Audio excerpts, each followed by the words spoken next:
Many people ask me, Andre, magkano na ba ang kilo ng sibuyas?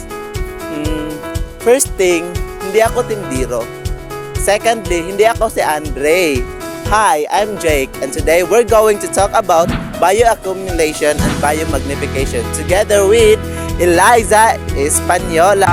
Hi guys! Imagine a fish living in a polluted river.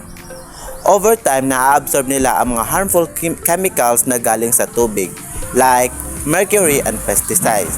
Dahil sobrang liit ng mga ito at hindi ito kayang alisin ng mga isda, ito ay naiipon sa kanilang katawan at nagdudulot ng high chemical sa loob ng mga isda. And they call this process as bioaccumulation, or the process where harmful substances builds up inside a living organism.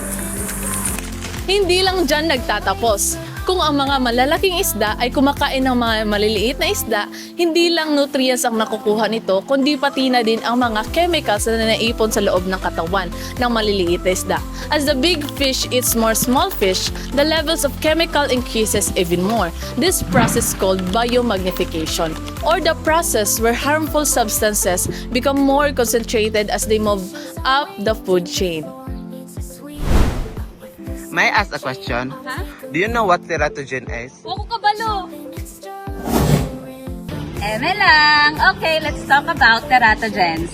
Teratogens are harmful substances or factors that can cause abnormal development in a baby during pregnancy.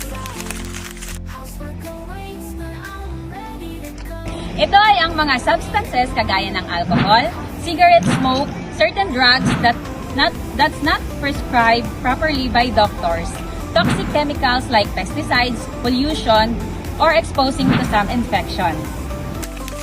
Maaari magdulot ng iba't ibang problema ang sanggol habang nasa sinapupunan, kagaya na lamang ng depeksyon sa katawan, problema sa utak, mabagal o hindi normal na paglaki, problema sa ugali at pagkamatay ng sanggol.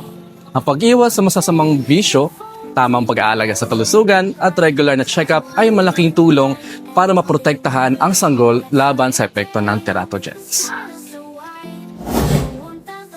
Many people ask me, many people don't. So ano na nga ba ang purpose ng video ito? Char! Hi guys! Today, i-explain ko sa inyo kung ano nga ba ang carcinogen. Carcinogen ay ang sangkap o bagay na magdudulot ng cancer sa katawan. This is when a person is exposed to carcinogen. This can damage cells in the body. Over time, this damage may lead to uncontrolled cell growth, which is cancer. Mga halimbawa ng carcinogens ay usok ng sigarilyo, matinding sikat ng araw, or UV rays. Just imagine a world that's surrounded by harmful chemicals that affects our health. Scary, right? Alright! Kaya naman, i-explain ko sa inyo kung ano ang neurotoxin at ano ang epekto nito sa ating kalusugan. Pa, what is a neurotoxin po? It's a girl group, anak. Char! Eme lang po.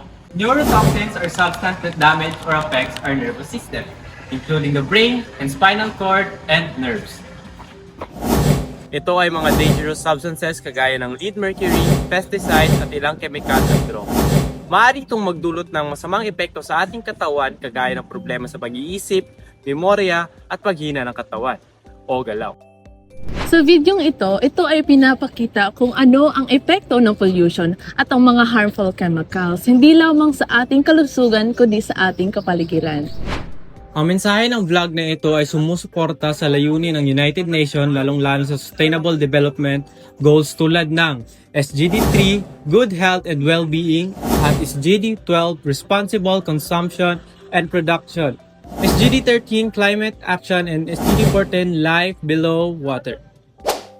Sa pamamagitan ng tamang kaalaman at aksyon, maaari tayong tunay na eco-friends o kaibigan ng kaligtasan para sa mas ligtas, mas malinis at mas malusog na mundo para sa lahat.